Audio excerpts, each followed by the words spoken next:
Carmina Villarreal nagpasaring kay Darren Espanto. Usap-usapan ngayon ay isang cryptic post ng actress host na si Miss Carmina Villarreal. Ayon kasi sa kanyang post doon, expect the same in return. Ni-intriga naman ng mga netizens na patama daw niya iyon para kay Darren Espanto.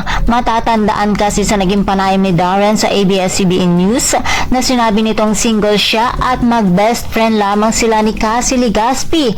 Natanong din ito kung magle-level up pa ang kanilang relasyon. Sumagot naman si Darren na no right now.